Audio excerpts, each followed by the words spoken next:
Governor General of Tuvalu, His Excellency Chief Guest for the time for all of you to first use this Right Honorable Dr. Say ceremony for the Climate Change Sautalaga today.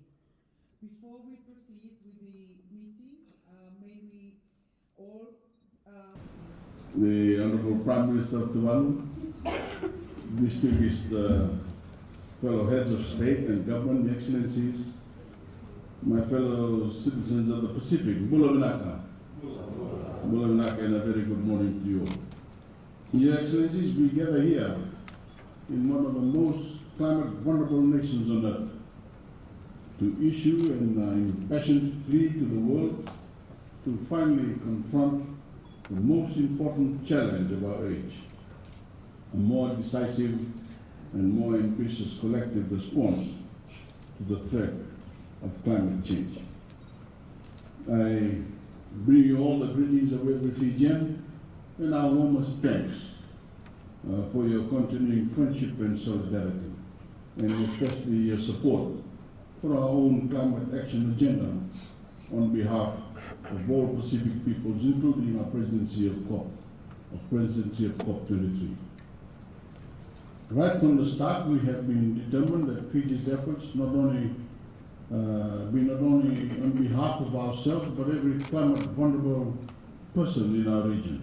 And I pay special tribute to our host, the Honorable Prime Minister and people of Tuvalu, for your support for Fiji's efforts and for being such a powerful voice for action yourself in global forums. It is an influence entirely proportionate to your size, but one that is also acknowledged and throughout the world as having established the Pacific Islands as a decisive force for change. Your leadership for the climate struggle and the particular vulnerability of your nation was recognized back in May when the UN Secretary General Antonio Guterres came to Tuvalu and highlighted your challenges in dramatic fashion. The Time magazine cover photo of the Secretary General standing in the rising waters in a suit is one of the great images of our time. I am deeply honored on behalf of every Fijian for the welcome you have extended to us here today and for convening this important Sautalaga event.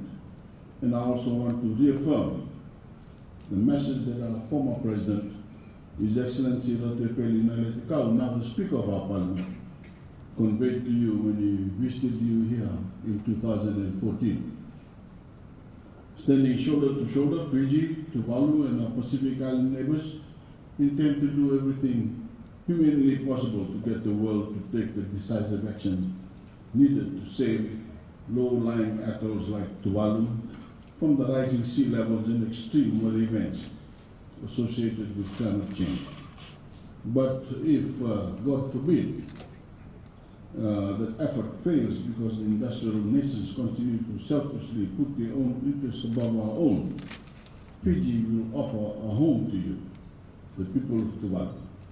We have made the same offer to your neighbors in Kiribati. This is obviously not our preferred option or yours, because natural justice demands that you continue to live in the place you call home, the islands you love and the islands of your ancestors. but in the Fijian spirit of loving and open hearts, we are determined that you not only be climate refugees. In a worst case scenario, we will offer you refuge among us so that at the very least you remain close to where you rightly belong.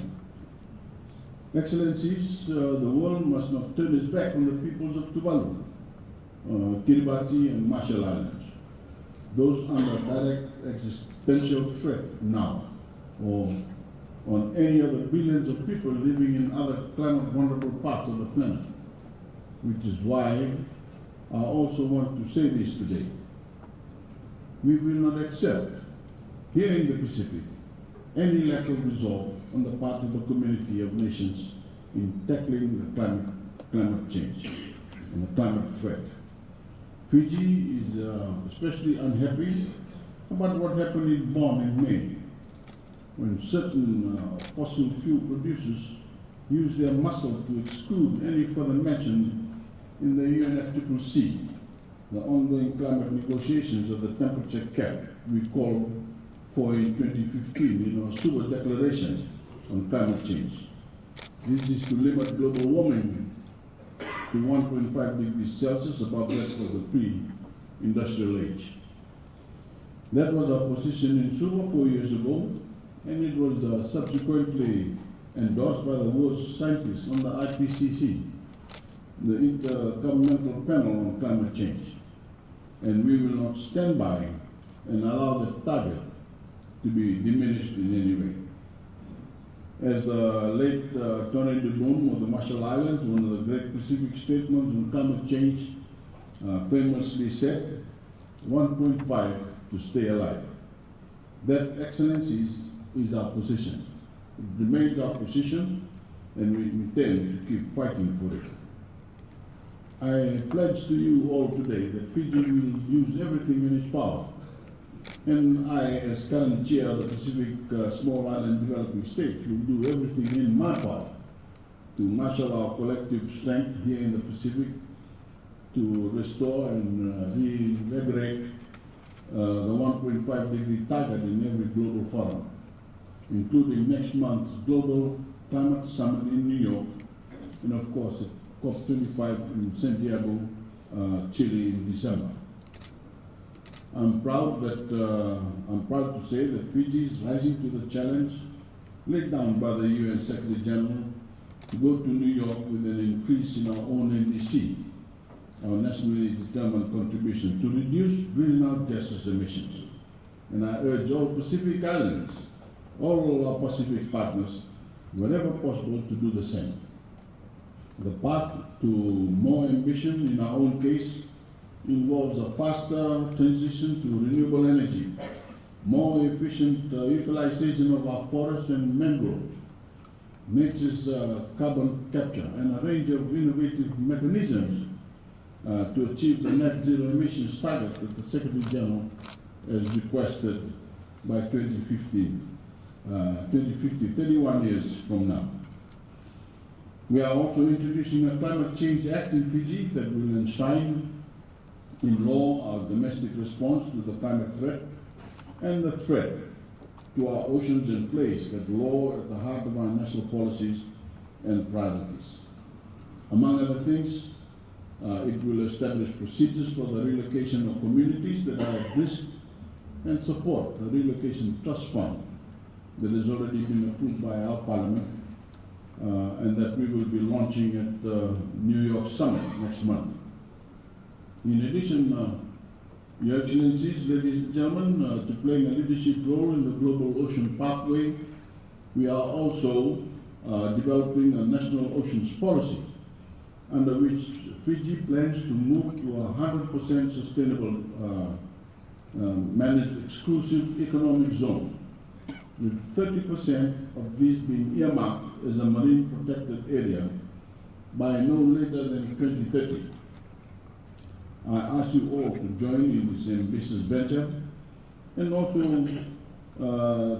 support a 10-year moratorium on seabed mining from 2020 to 2030, which would allow for a decade of proper scientific research of our economic zones and territorial waters.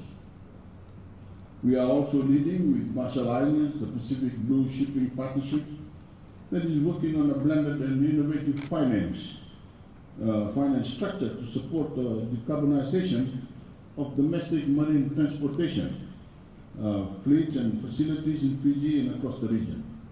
This means replacing inter-island ships with more efficient hybrid ships, thereby reducing fuel costs and emissions.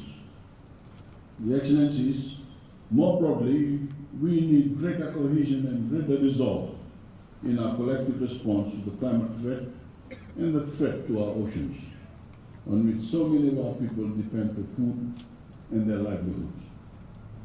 And I ask my fellow Pacific Island leaders to support a collective approach on the part of us all that is ambitious, holistic, and achievable. In conclusion, Your Excellencies, I want to say something about how I perceive our relationship with our Australian and New Zealand friends, those great nations on our perimeter who are part of our organization. My views until now on their place at this forum are well known, but we are in a new era in which both countries are attempting to re-engage with us in a more respectful and inclusive way, and I, for one, warmly welcome that. I want to express my thanks to both the Australian Prime Minister, Scott Morrison, and his New Zealand counterpart, Jacinda Ardern, for the effort they have made and are making to improve the relationship with Fiji and other Pacific Island nations. And especially for the support both countries are providing to enable us to meet the climate threat, including the provision of significant climate finance.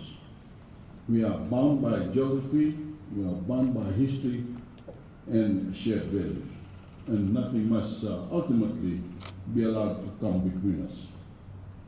I want to say this to the Australians in particular about the issue of coal in relation to our collective quest for a carbon-free future.